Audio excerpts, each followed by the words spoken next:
Welcome back to another week of Instigating with Clarkey and Drury, brought to you by our friends at Larry Hudson's Chevrolet Buick GMC here in Listowel on the Listowel Squash Courts. I'm Ryan Drury. Clarkey will jump on the show later with our friend Sean Fitzgerald of The Athletic. We're going to chat NHL playoffs with him, but first, very pleased to welcome on a good friend, one of the best guys in the OHL, and the color voice, longtime color voice, I should say now. You've been doing this for a while, Poper. Chris Pope of the Kitchener Rangers broadcast on City 570. Poper, how are you, my friend? I'm well. You just called me a good guy, so now everything you say on this podcast, nobody's going to believe you. Well, but I do appreciate the kind words. That's too bad. I mean, maybe that's from people that haven't hung out with you, all right? You know, we spend enough time in a media room together. I know what you're all about, man. All right, come on. I appreciate that. And anybody who has worked up in Wingham in the past, I feel gets a good guy status. So I feel like I at least get a little bit of a good guy status just because I did come from up in the Wingham area. Yeah, it seems that way. Yeah, there's something about us, something in the water up there. I don't know what it is. Absolutely. Listen, man, the OHL playoffs well underway. Obviously, we're through the first round. Your Kitchener Rangers got through the first round quicker than most in a very historic sweep, the first 8 seed to ever sweep a 1 seed. Pretty incredible stuff. And there's great matchups. There were in the first round, of course, my Guelph Storm out to that very tough Sarnia team. There's going to be great matchups in the second round, of course. But I think the one that sticks out, and the reason we had to have you on, is that classic battle, that heated rivalry between not only the teams, but the cities and the fan bases. The Kitchener Rangers are going to play the London Knights again, and this time it's in the second round. Last year, as a 7 seed, they beat the Knights in 7 games. This year, the 8 seed, they're going to play them London once again, the 2 seed, but this time it's in the second round for a ticket to go to the Western Conference Final. I can't find better words for this. I think that this series, Poper, might be a bloodbath. What are your thoughts? I think it's going to be the series everybody's keeping an eye on, and not only because it's London Kitchener, not only because it's Rangers Knights, but when you look back to last year, there are still a lot of players on that London Knights team that are, quite frankly, a little upset. I'll put it that way. I don't know what we're allowed to say on this broadcast, so I'll say it like that. You look at a guy like Sean McGurn, Logan Mailloux, Connor Federcal, Brett Brochu, et cetera, guys that felt what they felt last year and don't want to feel it again. They thought last year was bad. As a 7 seed, the Rangers upsetting London in 7 games in the opening round. What would happen? What would the talk around London be if the Rangers did it yet again as an 8 seed? And keep in mind, this is a franchise in the Knights, excuse me, that has long dominated the Rangers. Let's call it what it is. They've been the Rangers' poppy, if you will. And for Kitchener to come out last year and do what they did, if they can somehow manage to do it again, I think there would be a lot of talk about it, and I think the Rangers are built to do it again because they're not a typical 8 seed. That's the point that I kind of want to jump off of, Poper, is that they really aren't. I don't know how many times on our broadcast at Sleeman Center and just probably around the league, really, that people in intermissions were going, how is this Kitchener Rangers team scrambling for 7th, 8th, 9th at one point, out of the playoffs for a week and a half, back up into 8th? Like, we were all sitting there going, look at the talent on this roster. Why on earth are they scraping just to get into the playoffs? But you know the old adage. You would know this. I mean, I know you're a Red Wings fan. You would know this. It doesn't matter what you do in November. It's how you dance when you get into the dance. And that was a pretty sweet little salsa number that they danced on the Windsor Spitfires in round 1.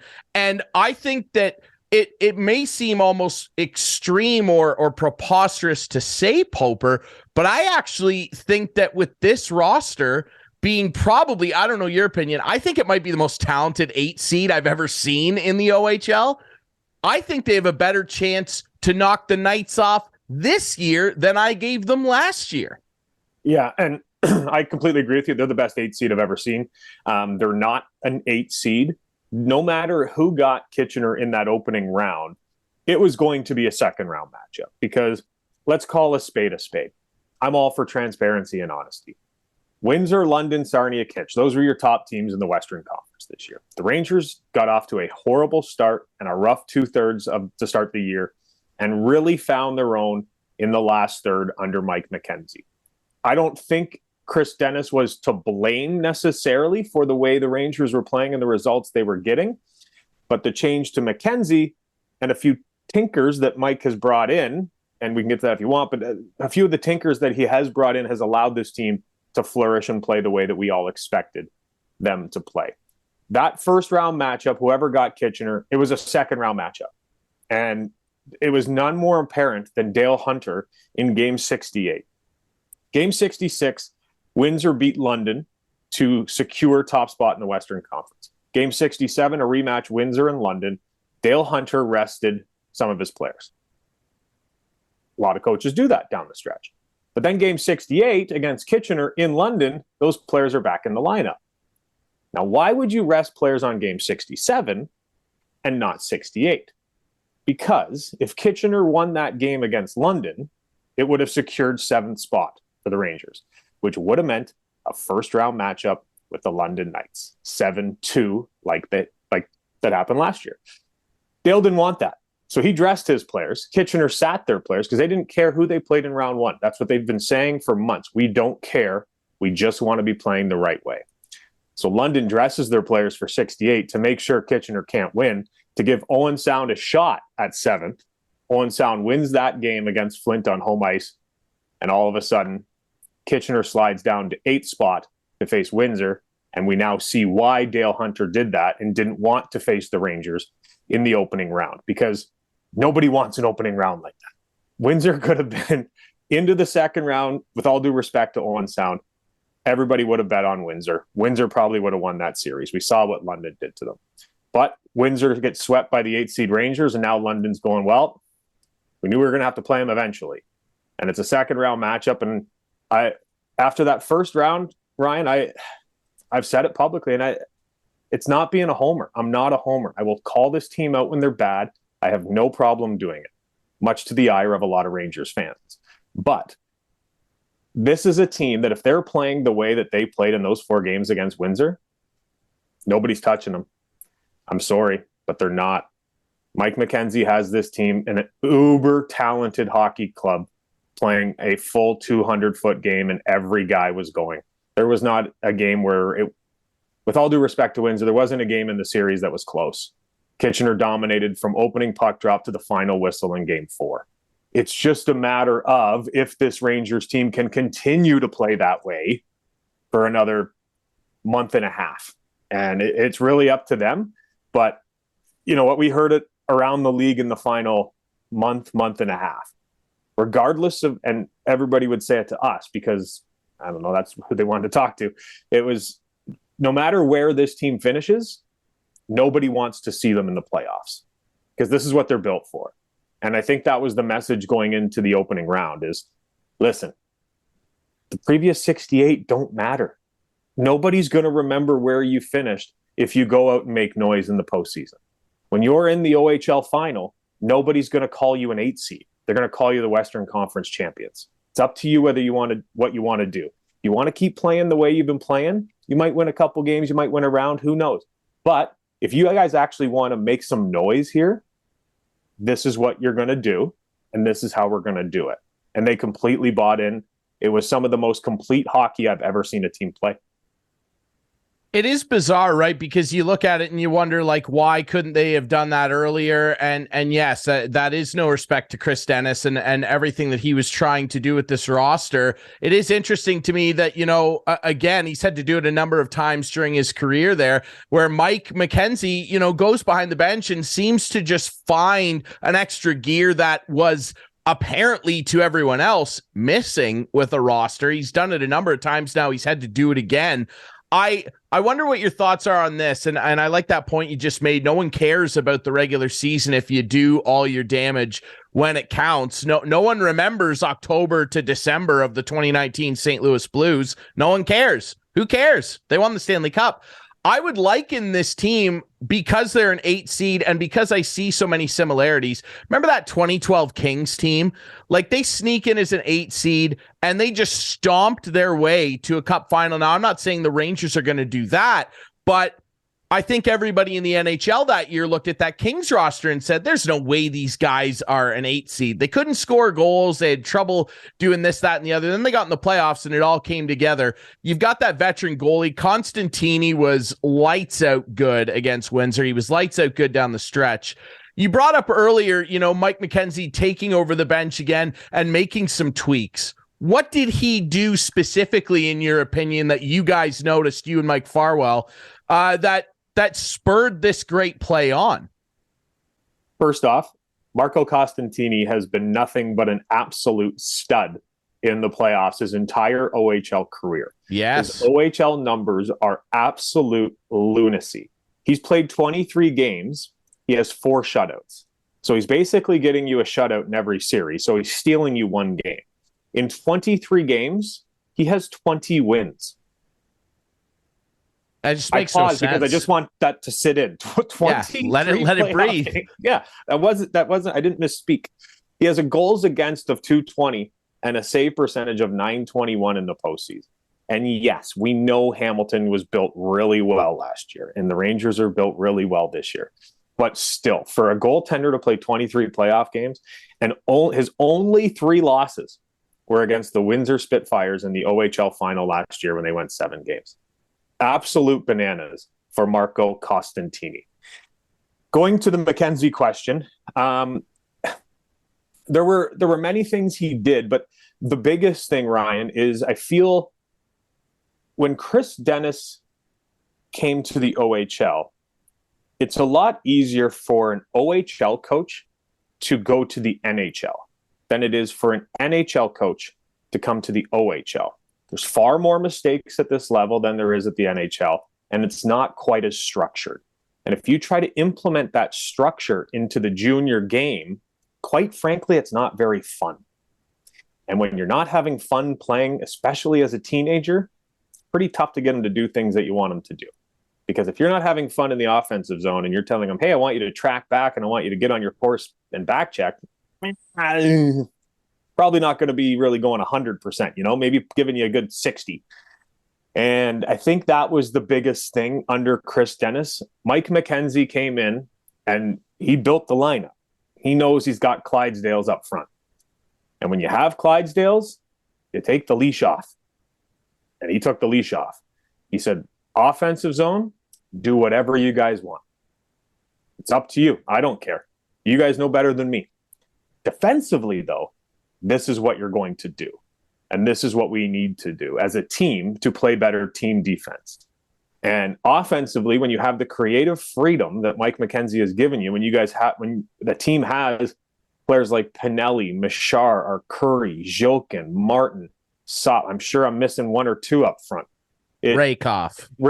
Yeah, it allows these guys to have a little creative freedom, and it's fun offensively. And as soon as he came in, I asked him a question post-game, and I kind of laughed saying it. I'm like, I don't want this to come across the wrong way, but there's no structure in the offensive zone. Is that something you were looking for? And he said, the structure is chaos, and it's hard to defend chaos.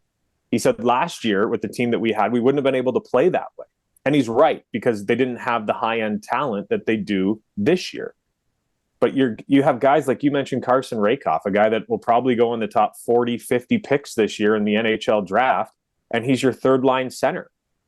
That's a great depth centerman to have on your third line. And then you look at your fourth line, and you got 2 big guys on your wing with a speedy, skilled guy in the center, and Adrian Misseljevic, a guy that's put in 2 playoff goals already. He missed 19 games, came back, and in his 9 games in the regular season since coming back, he buried 3 goals.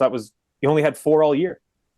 So he's come back and found a way on that fourth line to add offense. And I find in the playoffs, Ryan, a lot of times the top 6 tend to equal each other out a little bit, with the exception of maybe 1 or 2. And it's the depth guys that you need to score to win hockey games.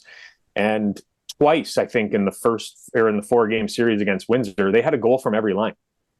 And when you're getting offense from every single line, that is a real tough team to beat. And you look at the defense, you got Hunter Brustevich, who's again going to go in the top 40, 50 picks in the NHL draft. He's been an absolute stud. Leighton Moore flying around out there like a bee. You never know where he is, but he just always is in place. It's crazy. Roman Schmidt playing a lot more physical. Matt Andonovski and Simon Motu turning themselves into quite the shutdown pair, both plus 20 by the end of the year. Everything is going right now for the Rangers under Mike McKenzie. And I said to him after, I think it was after game 3 or game 4, I was walking downstairs, and I don't think he'd mind me saying it, but I was walking downstairs and he was waiting to do an interview. And I said, Mac, I know you don't like this coaching thing, but yeah, it seems to be working, buddy. Yeah, it's odd because like he's been known, numerous times to say he would prefer to focus on doing the GM stuff. It seems to be the thing he's maybe a little more passionate about, but it's kind of odd. Like he goes back there and just kind of gets results, and you kind of want to hold him back there and be like, why don't you just maybe stay there? But yeah, it's a tough thing to ask. I know the goal, in the off season last year was to spend more time with his family, be a little more free and able to kind of handle scouting stuff. But hey, listen, when the playoffs roll around, the results are the results, and they're getting them. I want to ask you as well, obviously it's going to be a couple games before he's able to come back, but Francesco Pinelli, I compared this team to those 2012 Kings. Funnily enough, he's a Kings prospect, and maybe he's the Kopitar of this team. I don't know. I think he's I think he's an underrated player in the CHL, and we all know that he's got great offensive instincts, and I think he plays really well in his own zone too. He doesn't get a lot of credit for that a lot of the time, I feel. How big of a challenge will it be to not have him to start this series against London, who are a team this year? They're not exactly built around big scoring superstars. They didn't have very many guys way up on the scoring list, but they've got a bunch of depth throughout the lineup and good defensive players. How big of a challenge do you feel it will be to not have Pinelli there to start? If you had asked me before the playoffs, my answer would be completely different than my answer is going to be right now. And my answer right now is it'll be a challenge, but it won't be too big of a challenge. Anytime you lose your best player, it's a challenge. But if you look back to that series against Windsor, Pinelli was ejected in game 3, 2 minutes and 20 seconds into the first period. So they basically won 2 games against Windsor without their captain. And listen, I think London is a great team. They're much better defensively than the Windsor Spitfires are. Much better. But they don't have the offense that Windsor did. And that was Kitchener's key to success in the first round, was their team defense. They're tracking back and making life extremely difficult for the Windsor Spitfires' high-end offense. Keep in mind, they were the only team in the OHL this year that scored over 300 goals. They scored 320 goals this regular season, which is an astronomical amount. The Rangers held them to 7 goals in 4 games. It's the fewest goals in a 4-game stretch for the Windsor Spitfires all season. And Shane Wright's getting a lot of heat. He is. He doesn't deserve it. I love these keyboard warriors that sit at home and give him heat without actually watching the game. Shane Wright is not going to be a Connor Bedard. Shane Wright is not going to be a Connor McDavid. Shane Wright has the skill set and the ability to be the next Patrice Bergeron. Right. That's the kind of player he is. He's not going to splash the score sheet every single night, putting up 4 or 5. He's going to take his 30 draws a game, go 50 to 60%. He might get you a goal or 2, but he's going to make 2 defensive plays that help you win the game. Like, that's why he was taken 4th. It's not his points. His offense is there. He's going to get points. He can shoot the puck like few I've ever seen. He's very good in every zone on the ice. I feel like he almost got the John Tavares treatment in the OHL. I know I'm going on a tangent here, but he kind of got the John Tavares treatment where when JT was in the league, he came in as an exceptional player as well. And everybody ranting and raving, look at this kid, look at this kid. Second year, it was like, oh, wow, he's so good. Third year, it was like, well, he could increase this or he could improve this. And then you pick something else up. And it was like, guys, we're just nitpicking here. This kid is special. Can we not just watch and appreciate him? And I think that's what we're doing with Shane Wright right now, especially after he fell to 4th. Do you think the reason why is because fans of this league in particular are so used to seeing eye-popping offensive numbers? Like you said, the structure of the NHL is not there. You don't see a lot of 2-1s. You see a lot of 5-4s.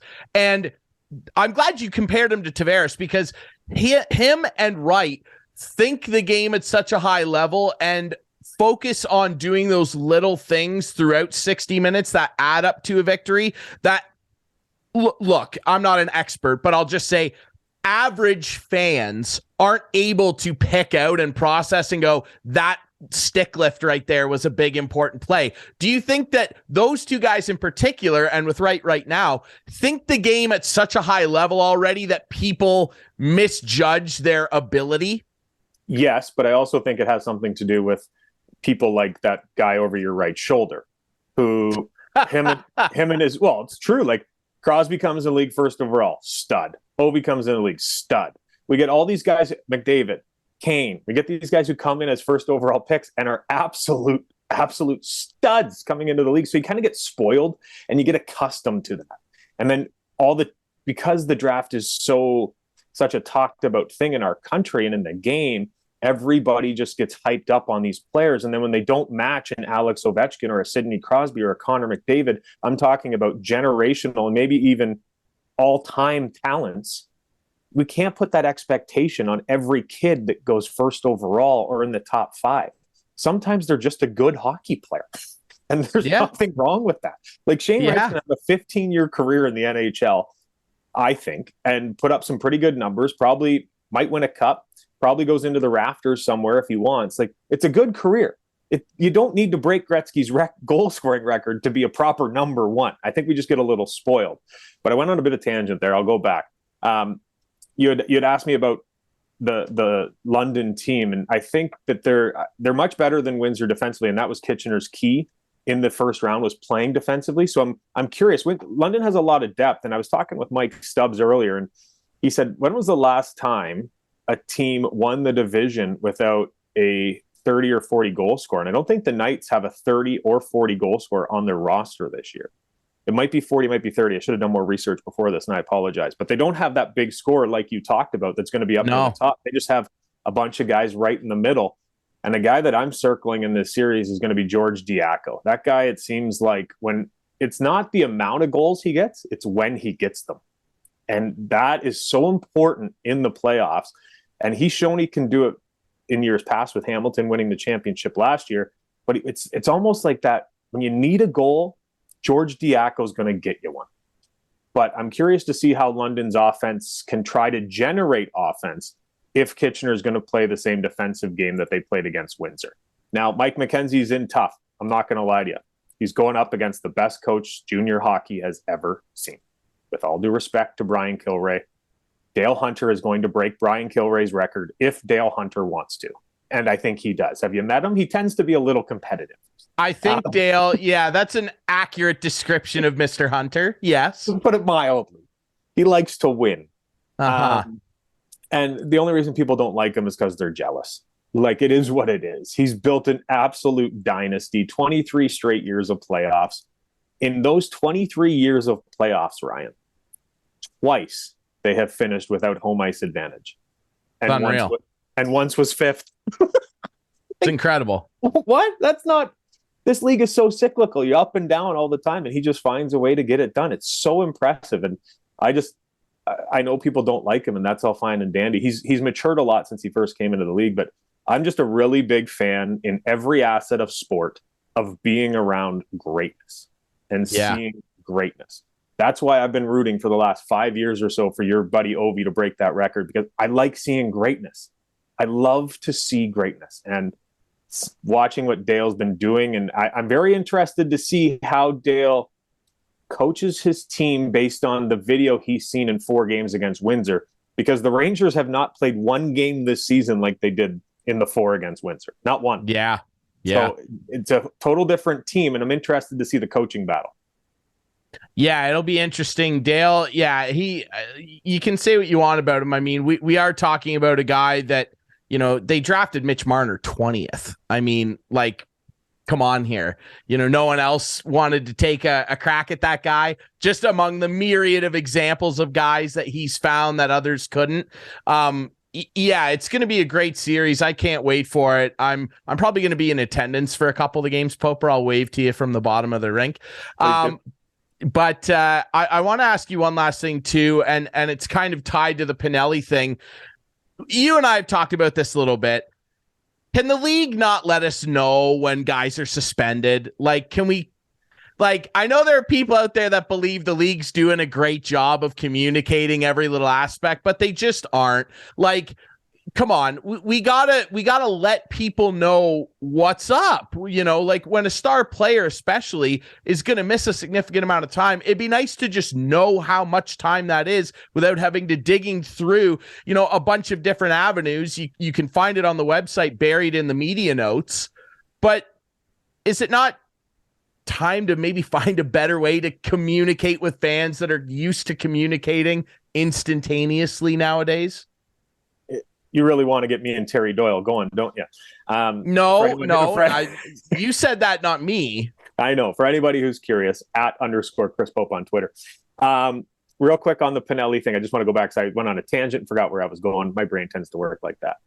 It's going to be tough for the Rangers, but Pinelli needs to keep his head on straight. Calling a spade, going back to that suspension, he just has to be better. He doesn't need to make that move. I know the player came out of the bench. I think there was a bit of a lean, just trying to nudge him. It hit him in the head, principal contact. I'm all for a suspension. Give him 1. They're saying it's because he's a repeat offender. He gets 3. We've always been told playoff suspensions are half of what the regular season would be. So you're telling me that's a 6-game suspension? That's a bit much. Anyway, moving on to the topic that you just asked me about. Yes, I listen, I'm going to start this off because Terry came at me and asked me, if the league is so bad, why are you covering it? I never once said the league was bad.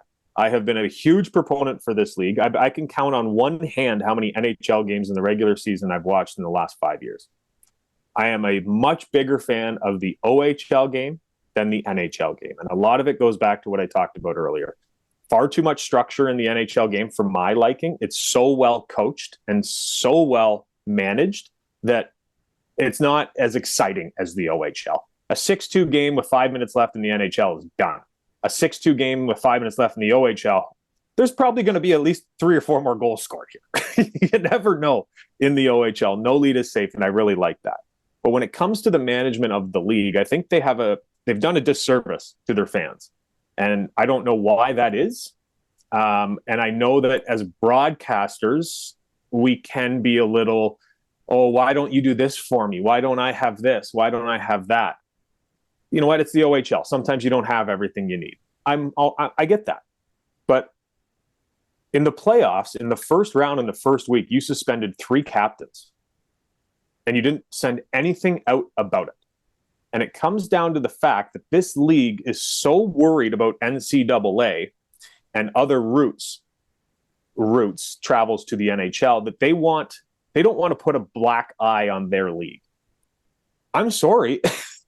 But Google the Ontario Hockey League. There's enough black eyes on this league already. Suspensions isn't going to be a thing. I don't think it puts a black eye on your league to send out a tweet. Rangers forward Francesco Pinelli suspended 2 games for blindside hit in game 3. Done. Well, it's not doing anything to the NHL's bottom line, is it? And look, at the end of the day, it's a contact sport, Poper. I actually look at it the reverse way. I actually think it would look better to outwardly communicate that you are suspending people, because that sends the message we take player safety seriously, and this guy did this infraction and we've suspended him for it. I actually think it's the complete opposite, and fans would go, yeah, he should be suspended or whatever.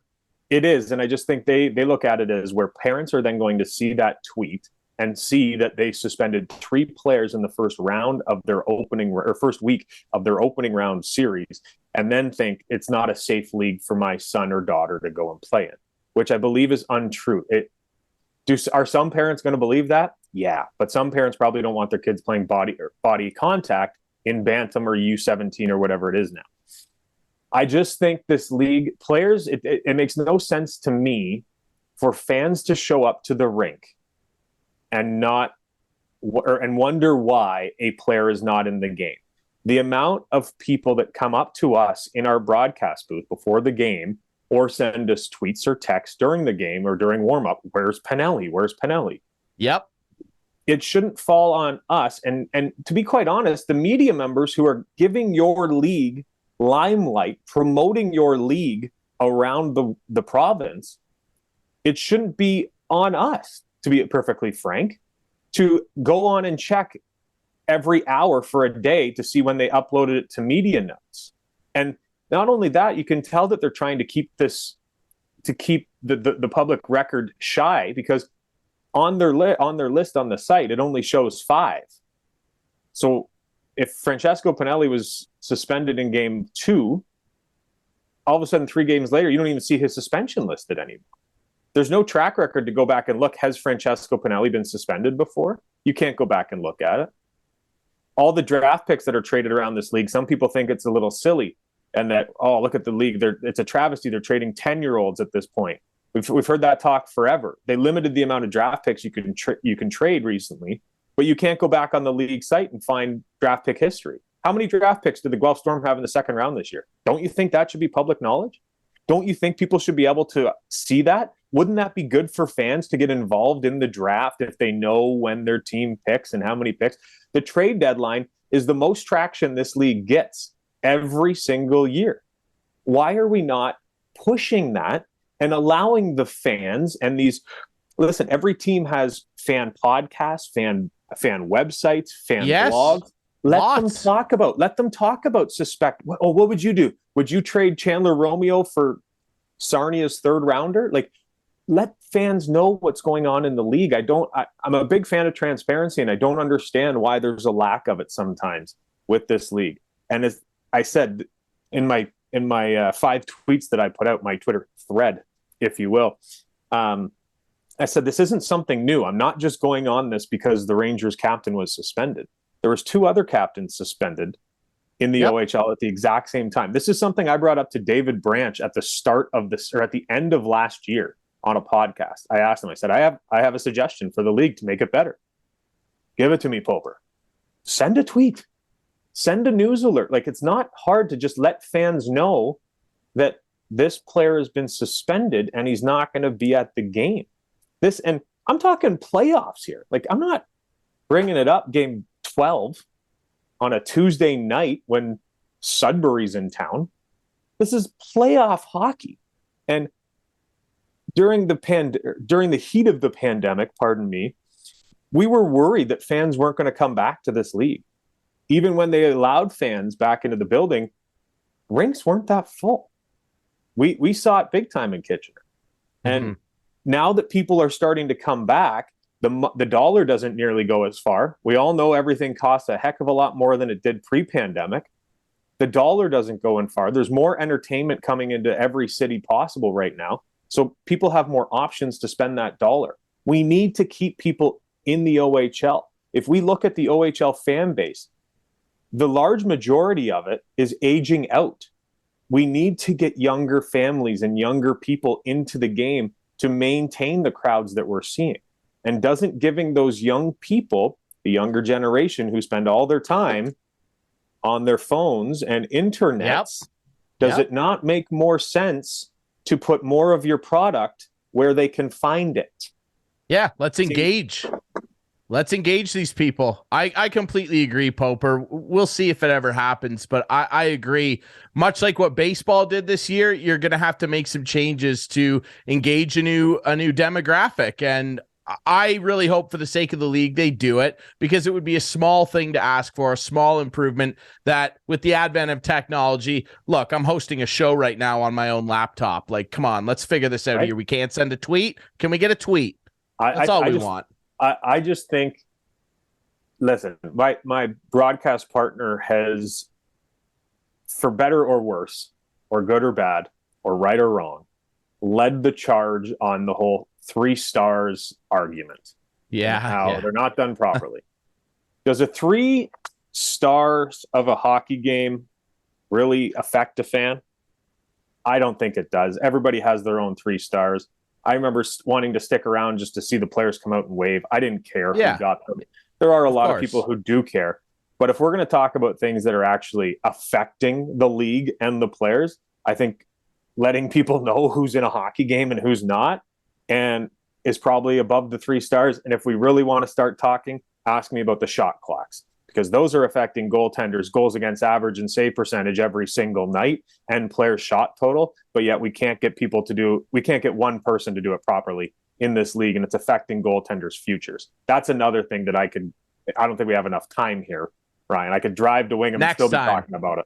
But let's talk about things that matter, and I think shot clocks is one of them. Anyway, it's a great 100%. League. I love it. I have a lot of time for it. The best development league in the world. For my money, it's the best hockey in the world. That's why this whole country loves to watch the World Juniors. We get to do it for 68 games, and somehow, some way, some guy in an ivory office, idiot, is paying us to watch hockey, right? What a job. It's not bad, brother. Oh my goodness. It's not bad. You can listen to the entirety of the Rangers playoff run with Chris Pope and Mike Farwell on City 570. You can find links all over Twitter. You can go to the City 570 site and listen to the games, and of course on your radio dial as well. Poper, it's a pleasure. Thanks for doing this, brother. I really appreciate you having me, and everybody up in Perth County and Grey County and everyone else around the Wingham area, Wingham all the way up to Flesherton. I miss you guys. Absolutely. All right, we'll take a quick break. We'll be back next with Sean Fitzgerald of The Athletic here on Instigating.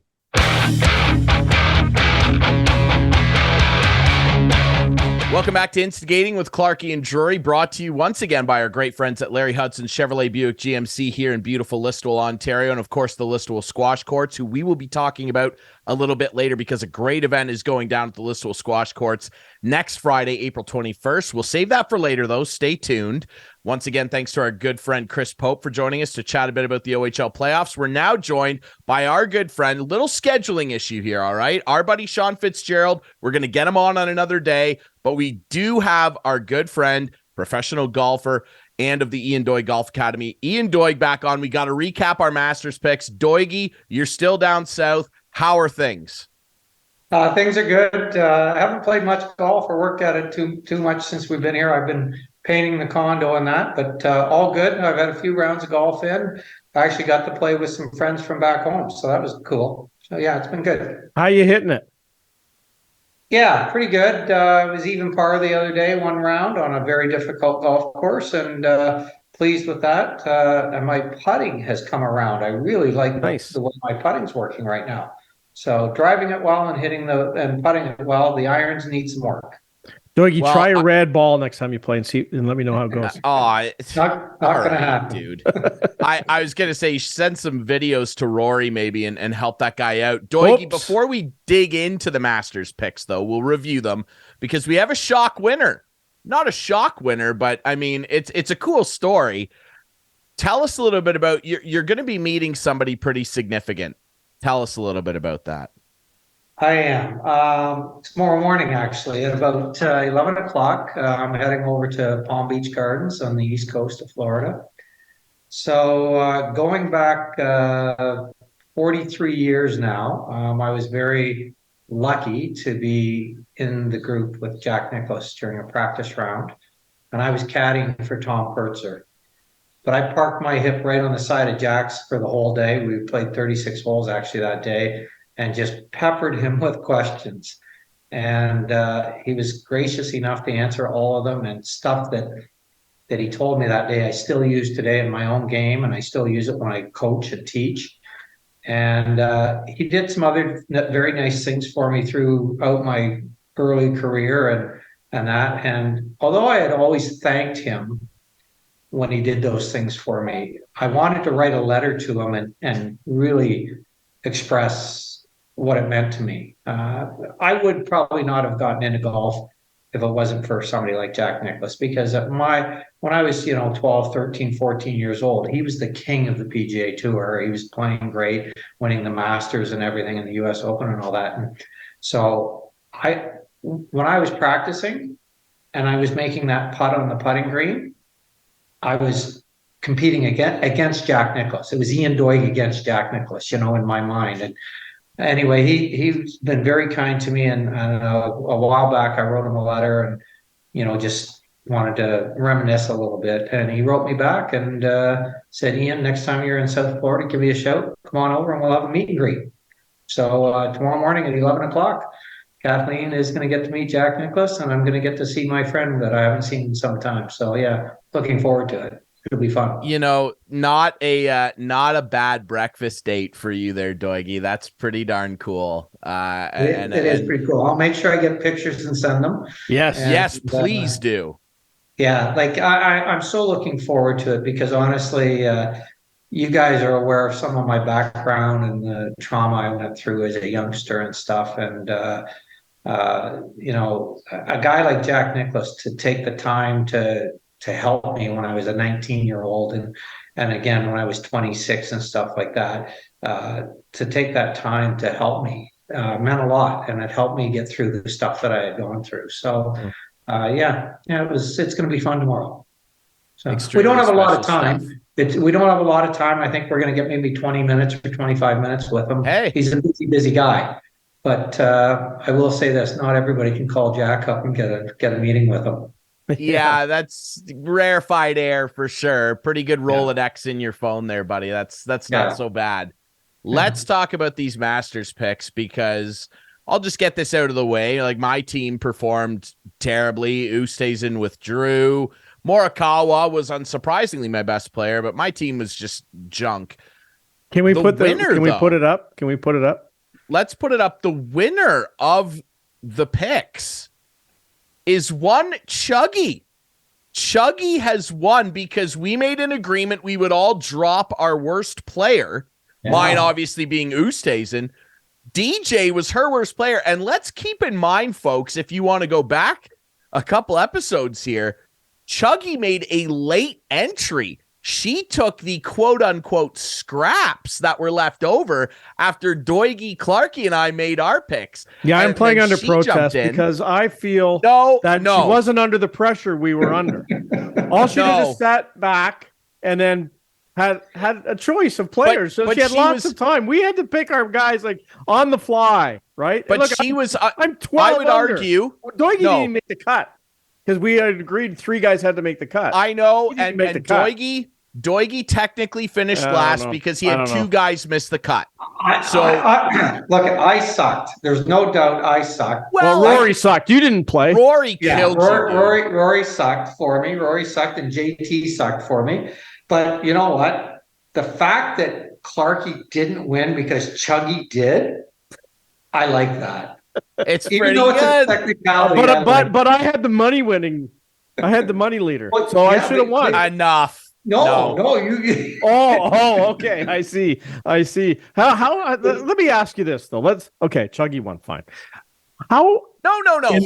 Hold on, just a sec. Not Chuggy won. Fine. Congrats, Chuggy. And I would actually argue that she was under more pressure. No, she wasn't. Come on. Yes, Come on. Typical Leafs fan finding any excuse to just be like, oh, no, it's not the same. Tampa. Okay. No, she was under more. I'm agreeing with Ryan because of course you are. She had the scraps. She had the guys that we didn't want. Come on. How many players were in the tournament? 101. She had picked first. No, I know.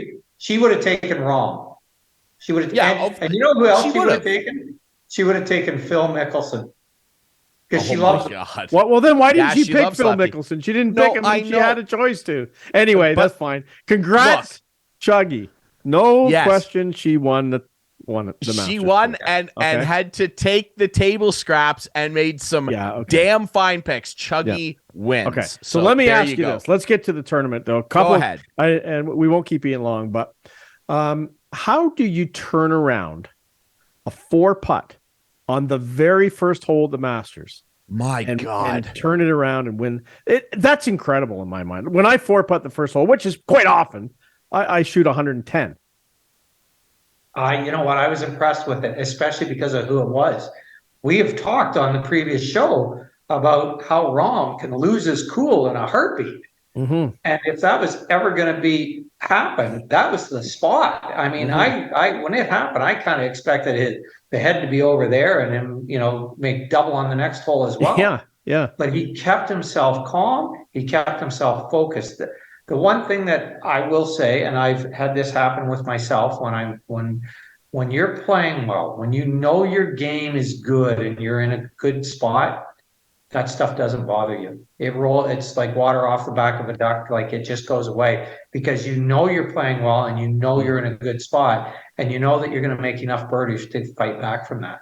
And he did. You know, that's kind of where he was at. And you know what? He played the par fives extremely well all week long, right? Like, you know, kudos to him. And I mean, right now he's the best player in the world.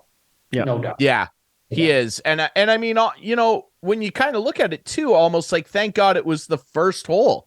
Like if anything's going to roll off your back when you're feeling confident, it's like, hey, bad start. It's literally the very beginning. I'm going to go out and dominate the next hole. And he did. And he continued to do that as he chased down Brooks Koepka, who had a very good showing. He fell apart on Sunday, but still impressive. And I mean, Phil Mickelson up there too, like the LIV guys, you know, they had a pretty good showing at the upper echelon of the scorecard, which was positive for them as well. Are you surprised at that, Ian? Sorry. Yeah, I just wanted to ask about the LIV guys. At how well they played?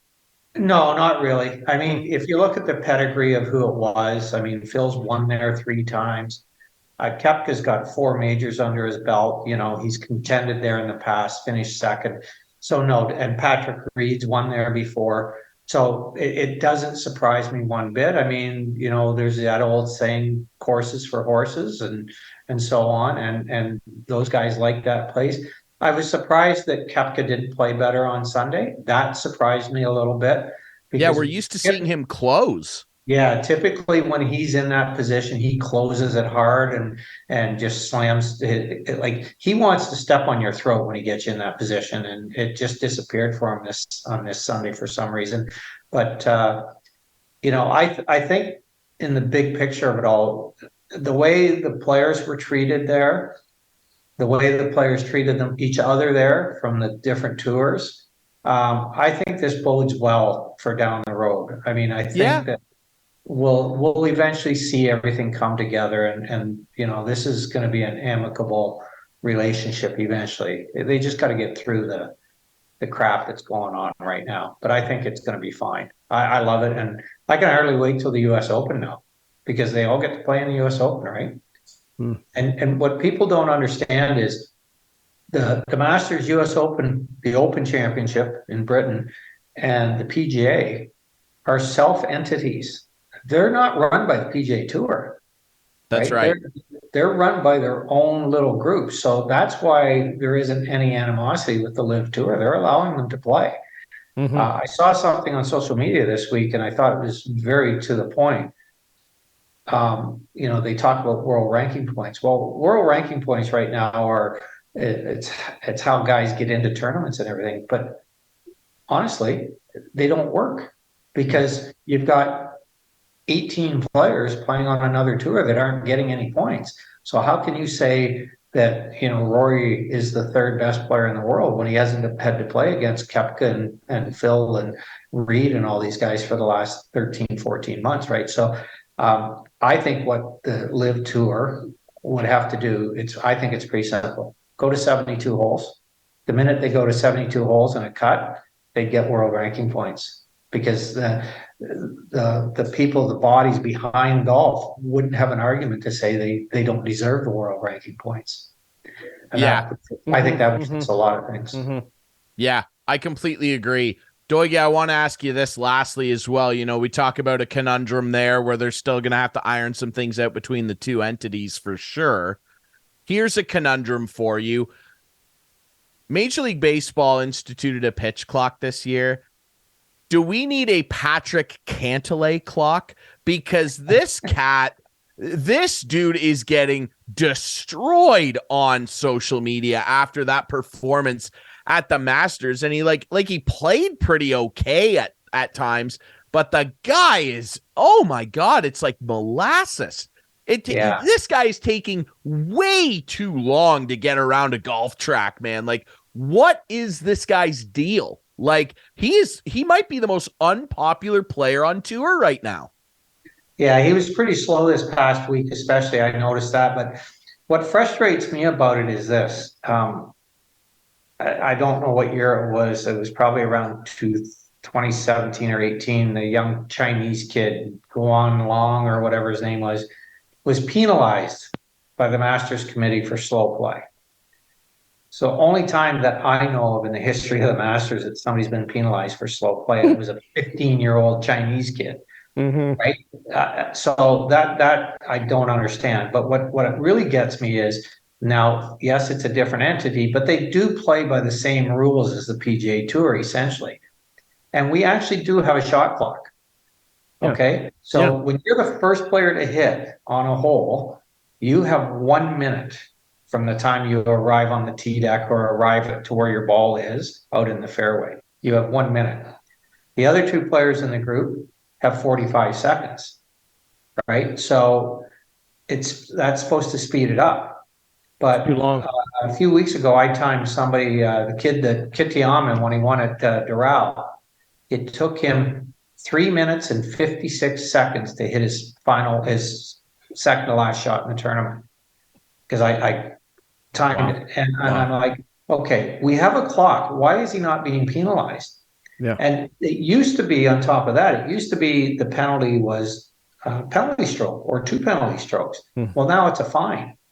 So they look at it and they go, you know what? They don't care. Fine me $2,000 or $5,000 or $10,000. Yeah. But if I take a little bit longer, I'm going to make $4.8 million. So what do I care? Exactly. Right? So they take as much time as they want. The only way they're going to fix slow play, there's a couple of ways, but is to start putting the guys on the clock, timing them, and then penalizing them. Because if I'm coming down the stretch and I'm playing slow, and the official comes over to me and says, Ian, you've got 2 bad times on you. If you have one more bad time, I'm going to hit you with a 2-stroke penalty. That might cost me $2 million. You know what? I'm going to speed up. Exactly. If he says to me, we're going to fine you $5,000, but I'm a chance to win $4 million, what do I care? And some of the players, a lot of times it's all in their heads too. Remember Sergio with the little yip before he was hitting an iron shot there? Or maybe it was every shot, but he went on and on. Like they think they counted once. He went over 20 times. Yeah, 20. I think it was 26 times he regripped the club. Yeah. Right? It's like, come on, hit the ball. But every week when we register in the player package, there is a time card of how long the golf course is supposed to take to play. Yeah. Yeah. And it's always in the 4 hour and 15-minute range. But they're taking 5 hours to play. They went 45 minutes over their air time on Sunday. Like they were supposed to be off the air, right? Yeah. So now the other thing, and Jack Nicklaus brought this up recently, is, you know what? When the PGA Tour 30 and 40 years ago started this time thing and everything, golf courses were 66 to 6,800 yards long. Well, now they're 7,500 yards long. It's going to take longer to play it. It's going to take longer to walk it, right? Because it's long. But now you're playing it, so it is going to take a little longer to play it as well. Yeah. But it shouldn't take that long. I've told this story many, many times over the years. Quite a few years ago, it would have been in the early 2000s, probably. But I played a Canadian Tour event, and it took us 5.5 hours to play the first round. I was beside myself. I was like, "What are you doing here?" The next week, I played on what was then the Nike or the Web.com tour, and we played in 5 hours. So a little faster, but still pretty slow. And 2 weeks later, I was playing in Europe. I was in the last group off on Thursday afternoon, and we played in 3 hours and 46 minutes. Why? Because slow play is a North American thing. It doesn't happen over there. If you go over to Scotland and you're playing at Muirfield or St. Andrews just as a group of guys, if you fall more than one hole behind the group in front of you, they come out and they pick your golf balls up and drive you to the next hole so that you catch up. You don't get to play the whole golf course. Good. Yeah. Absolutely. So people learn how to play quickly. Yeah.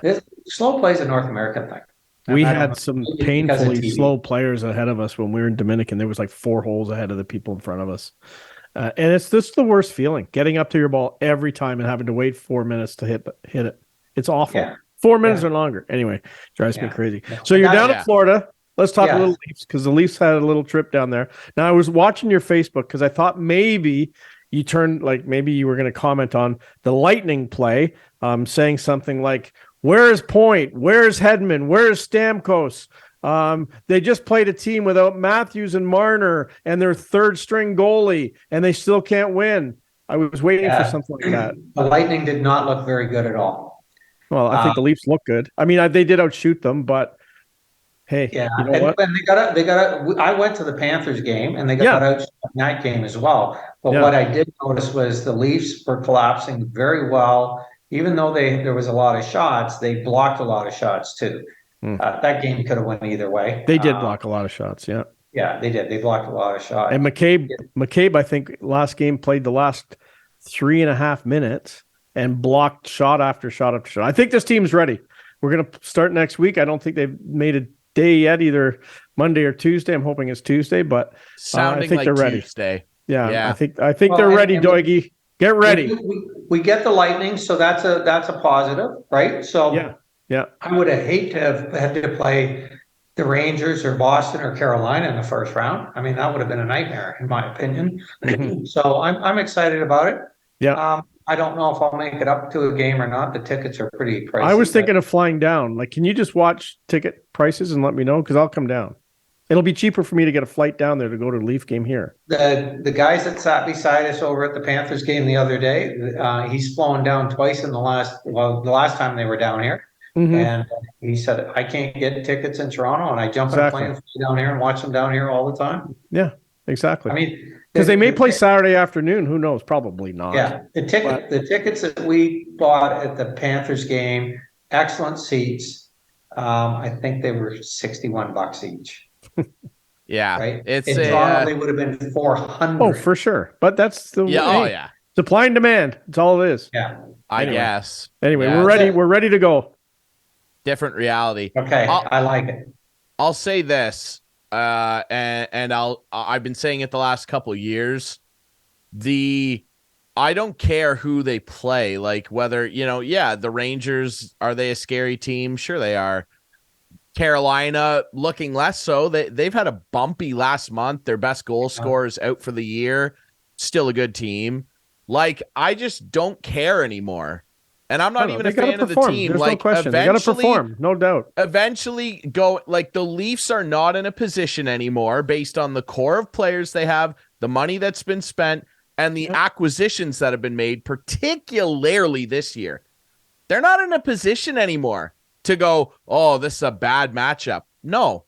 You should be able. I agree with you, Ryan, anybody. But I will say, and I know you're enough's enough. Playing me up for it, but they shouldn't be playing Boston in the second round. This could be the third, fourth place team in the league, and they shouldn't get the first place team in the second round. I'm not going to dispute. That shouldn't happen. Yeah. And Boston's having a career, like an unbelievable season. They are. I know. But when you look at the Leafs roster from last year, Colin Blackwell, Wayne Simmons. This is game one of the playoffs. Okay, game one of the playoffs last year. Colin Blackwell, Wayne Simmons, Kasha, Kyle Clifford, Pierre Engvall, Ilya Mikheyev, Labushkin on defense, Jack Campbell in net. This team's a lot better. This team's a lot better. That's what I'm saying. I would say that Mikheyev would be about the only guy out of that group you just ran off that like maybe you'd like to have back. Yeah, outside of that, I don't think that I'd want any of those guys on the current roster. No, and I would agree.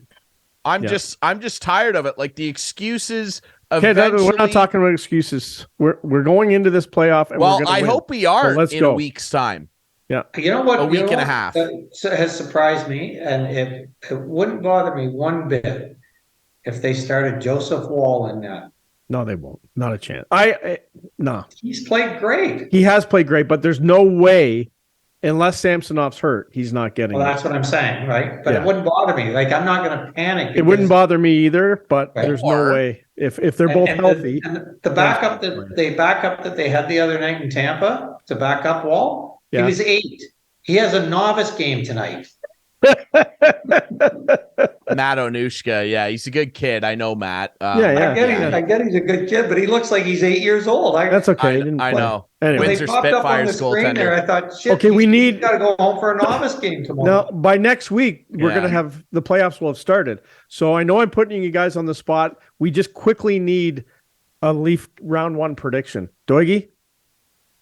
Leafs in 6. Drury? Yeah, Leafs in 6. I'm going Leafs in 5. Write it down, Adam, producer Adam. We'll relive it. There we go. There you go. There we go. Because again, if they don't do it, like I just, of all years, and I said it last year and I might have said it the year before, like a round, like that's not a lot to ask based on what I see here. For sure it's not. Absolutely. Like, I totally agree with you, man. They gotta put a run together here, man. Yeah, like, they do. No question. No question. Let's talk about it as it goes. I hope it happens. Doigie, so just enjoy. So you know, she was out of the room. She was out of the room before, but I think what you should do is say congratulations to Chuggy for winning. Can we please? School. Congratulations on your asterisk win. No, don't do that. Don't do that, Clarkey. Congratulations, Chuggy. You won with the leftovers. Yeah, no pressure picks. I'm calling them. But no pressure picks. Clarkey's trying to go back to the money winnings now. No. It's the right way to do it, but he didn't choose it. That's right. You won fair and square. That's the way it goes. Chuggy is the Masters champion. Thanks, Doigie. There it is. Go get some sun. I appreciate this. Thanks, guys. Oh, hold on. Show us your view. Show us your view here. Yeah, show us the view that you got. Yeah. What golf course is this? The sun's not quite as bright right now, so you might see it. So that's the ninth green. That's the ninth green down there. What golf course? West Bay Golf and Country Club in Estero, Florida. Wow. And that's the ocean over there. And now, are there gators in that pond at the bottom? Yes, there is. Actually, in this particular pond, there's a very big gator in this there particular you go. So you don't go looking for your golf ball. No, you don't even. I mean, not that you put it in red the pond one anyway. But yeah, even if it's a red one, you don't go. They don't like the red ones. You're fine with those. No, it's there's a big one in this pond, and then there's a really big one, which is just over here on the 10th tee pond. He's massive. He's got to be at least 10 feet long. Wow. I played in Florida only once, and it was with Tom Cheek, the Blue Jay announcer, late great Tom. And I hit a ball in the pond.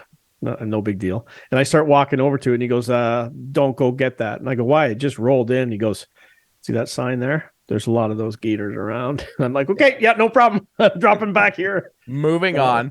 Yeah, moving on. Yeah. So, Unreal. Doigie, if you don't know, you don't know, right? What's that, Ryan? I was just saying, if you don't know, you don't know. Yeah, like you got to have some you learn knowledge. Yeah, you learn. Thankfully, you didn't learn through experience. Exactly. Right? So exactly. Anyway, Clarkey's Chubbs over here with one mitt because he didn't listen. Unbelievable. Doigie, we appreciate your time as always. Enjoy your breakfast with Jack. That's going to be incredible. Send us the pictures. Yeah. Thanks for doing this, my friend. Thank you, guys. I appreciate always being invited on, and I look forward to the next time. Go Leafs, go. Absolutely, my friend. We'll be right back. We're going to wrap things up here on Instigating next.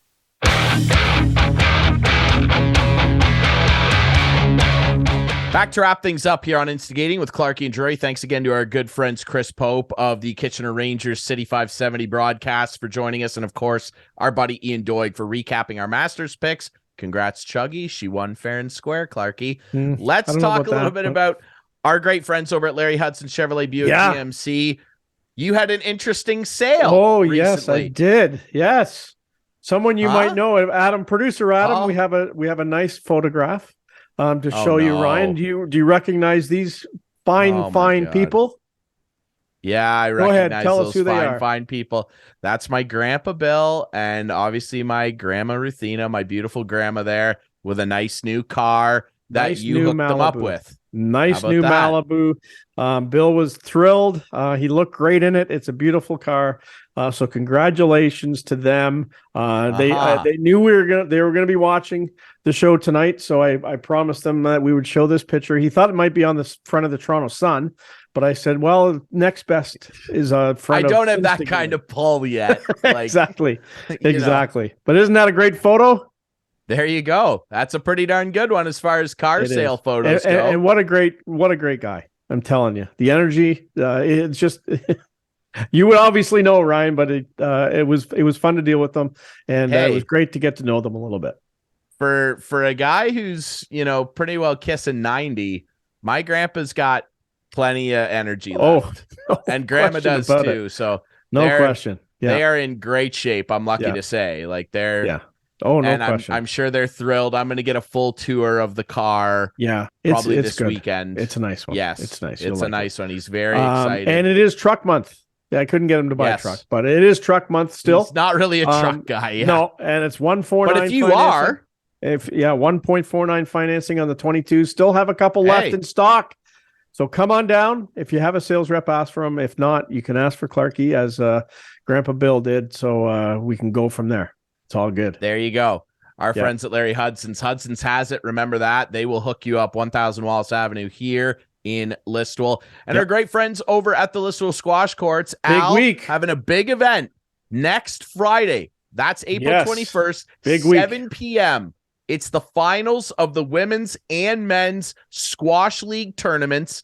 After the finals, it's open to the public. You can come watch some great local competition. There's going to be a social after the tournaments are over where you can gather around, have some refreshments, meet Al, talk to some other players. If you're thinking about maybe getting interested, playing, getting signed up, it's very simple. Al could probably sign you up right there that night. Sign up for lessons. Al would be happy to teach you. It's going to be great. Al, we wanted to have him on the show this week. He's busy giving lessons. So there you go. He's a great dude. And Ryan, awesome facility. Go next Friday if you're in the area looking for something to do. Up on Rocker Road there in Listowel. There you go. Yes, sir. And just so you know, I'm still in it. I know you are. He sent me a photo of the still standings. In it. I get it. I'm still in it. I'm still alive. I wish you luck on the ladder, sir. I won my first match, lost my second to Mike Benjamin's. I took it on the chin to Mike. We usually have better games. I think I usually play better against him, but I had a bad game. He probably made me have a bad game because he had a good game. You know what I mean? Sure, yeah, I know. Well, no, it's just I don't want to diminish his win by saying I had a bad game, because most of the time when you have a bad game, it's because the other guy's playing really well and you just don't have a chance. So he beat me. That's generally how it goes. I'm still alive. Yeah. It's double knockout. I'm still alive, and I'm trying to. I might play Mike again. That's my goal right now, is to play Mike again on the loser side. I'm not saying he's going to lose a game, but the guy in the top is head and shoulders above everyone else in my mind. So not Jacob. Jacob couldn't make it, so it's Josh. So Josh is at the top. So it's going to be fun. Going to be a fun week. You can maybe see Clarkey compete. Maybe see some great action. Next Friday, April 21st, 7 p.m., men's and women's tournament finals at the Listowel Squash Courts. Social hour afterwards. Get yourself signed up. Unbelievable facility, 24-hour access. It's fantastic. That's it from us here. Thanks to Chris Pope and Ian Doig. Clarkey, good luck to your Maple Leafs starting next week. Leafs in 5. If they can finally put it together. Thanks for watching Instigating. You can watch us Friday nights at 8, Sunday nights at 9 with our friends on Whiteman TV, Channel 6 for Whiteman subscribers. We debut on our YouTube channel every Friday at 9 p.m. Follow us on social media at Instigating Pod. Been another fun week here on the show. Thanks again to producer Adam. We will be back next week with more Instigating. Stay tuned.